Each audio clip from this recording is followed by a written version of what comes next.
Assalamualaikum warahmatullahi wabarakatuh. Saya Bagas Andri Bayu Pamungkas dari Kabupaten Cilacap. Tidak bisa dipungkiri bahwa kualitas pemimpin itu sangat penting. Tetapi ketika kita berbicara soal mewajibkan tes kompetensi politik sebagai syarat untuk mencalonkan diri, ini sebenarnya bukan solusi yang sederhana kelihatannya. Masalahnya politik itu tidak cuma soal hafalan teori atau juga bisa jawab soal. Jadi gimana kita bisa jamin satu tes itu bisa mengukur kepantasan seseorang jadi pemimpin? Banyak tokoh hebat lahir dari pengalaman langsung di lapangan, bukan dari nilai ujian. Tes kayak gini malah bikin ngebuat politik makin eksklusif, hanya bisa diakses oleh orang-orang yang pintar secara akademik. Padahal rakyat butuh pemimpin yang ngerti realita di lapangan, bukan sekedar soal lulus dari soalnya. Selain itu, kalau tes dipegang oleh lembaga tertentu, siapa yang menjamin itu tidak disalahgunakan buat menghalangi kandidat tertentu? Demokrasi yang sehat justru ngasih kesempatan buat rakyat memilih pemimpinnya sendiri, bukan dibatas lewat ujian. Dan Dewan Juri yang terhormat, saat ini siapapun yang memenuhi syarat dasar seperti usia dan rekam jejak hukum boleh mencalonkan diri. Mekanisme penyaringan sudah ada lewat partai politik, debat publik, dan juga pemilihan langsung. Rakyatnya yang jadi penentu utama. Menambah tes kompetensi justru bisa membatasi hak demokratis warga dan mengecilkan peran pengalaman nyata di lapangannya. Dan Dewan Juri yang terhormat, kami atau saya dari tim kontra menolak mosi ini karena mewajibkan tes kompetensi politik justru berpotensi menghambat prinsip demokrasi itu sendiri. Politik bukan cuma soal teori yang bisa diuji lewat soal pilihan ganda, tetapi banyak pemimpin hebat dari lahir pengalaman, bukan dari ujian. Rakyat punya hak untuk menentukan siapa yang layak untuk mereka pilih, dan bukan disaring dulu lewat tes yang belum tentu adil dan objektif. Jadi menurut kami atau menurut saya, mosi ini justru membatasi hak warga untuk memilih dan dipilih dalam proses politik yang seharusnya terbuka untuk semuanya. Dan alasan saya tidak setuju dengan mosi ini adalah dengan cara yang pertama adalah mewajibkan tes kompetensi politik bisa membatasi hak warga negara untuk mencalonkan diri. Padahal inti demokrasi adalah untuk kebebasan untuk memilih dan dipilih. Kedua tes semacam ini belum tentu objektif, bisa disusun dengan standar yang biasa atau bahkan dimanfaatkan untuk menjegal lawan politik. Dan yang ketiga adalah jadi pemimpin bukan cuma soal teori, tapi juga soal pengalaman dan kedekatan dengan rakyatnya. Dan banyak tokoh hebat lahir dari lapangan, bukan dari ruang ujian.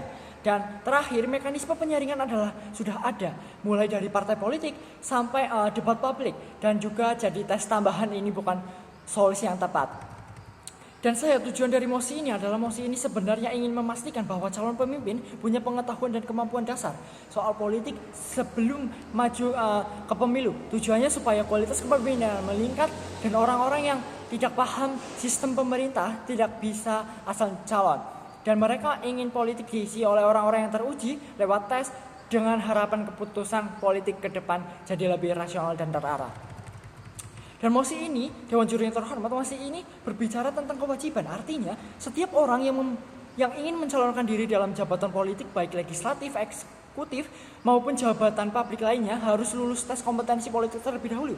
Tes ini bukan pilihan, tapi jadi syarat mutlak untuk bisa ikut pemilu. Yang diuji biasanya meliputi hal-hal seperti pengaturan sistem pemerintah, hukum, kebijakan publik, dan mungkin ideologi negara. Dan mosi ini juga berlaku sebelum proses pencalonan resmi. Jadi kalau tidak lulus, orang tersebut otomatis gugur dan tidak bisa bersaing lagi.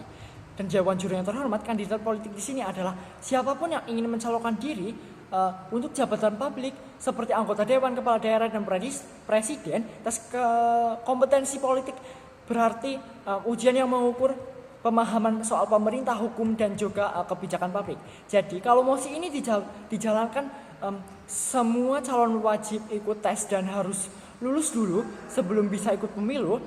Kalau tidak lulus langsung gugur meskipun punya dukungan rakyat.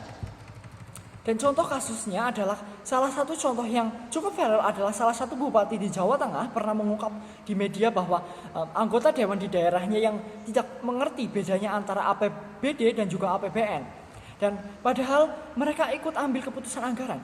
Ini jadi bahan tertawaan publik.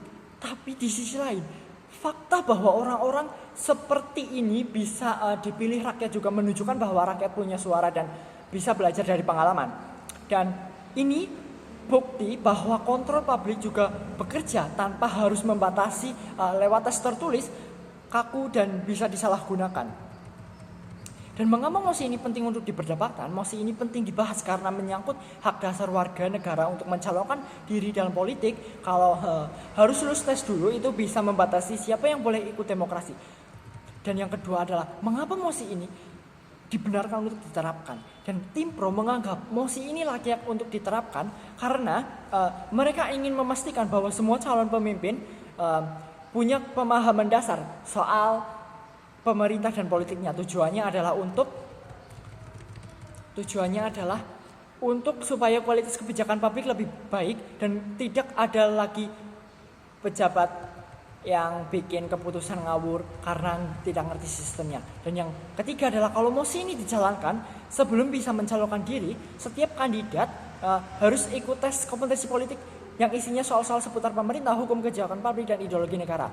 Dan Dewan Juri yang terhormat, menurut tim pro, mosi ini bisa mencegah calon pemimpin yang tidak paham politik atau hukum ikut nyalon. Dan dengan adanya tes, mereka yakin hanya orang yang benar-benar kompeten yang bisa lolos.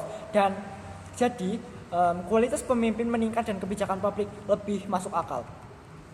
Dan Dewan Juri yang terhormat, bagi tim pro, proposal ini dianggap paling efektif karena langsung menyaring calon sejak awal. Mereka percaya lewat tes kompetensi hanya yang punya pengetahuan politik dasar yang bisa maju. Jadi mereka anggap ini cara yang cepat dan terukur untuk meningkatkan kualitas kepemimpinan tanpa harus menunggu hasil pemilu atau melihat kinerja terlebih dahulu. Dan kami dari tim kontra percaya bahwa mosi ini justru membatasi hak dasar warga negara dalam berdemokrasi. Tes kompetensi bukan jaminan seseorang untuk jadi pemimpin yang baik, karena jadi pemimpin butuh lebih dari sekedar pengetahuan dan ada pengalaman, integritas, dan juga kedekatan dengan rasa dan masyarakat. Lalu lagi pula rakyatlah yang seharusnya menentukan siapa yang layak untuk dipimpin. Kami menolak mosi ini karena tes kemampuan bukan jaminan untuk lahirnya pemimpin yang baik. Demokrasi harus terbuka untuk sempurna. Terima kasih.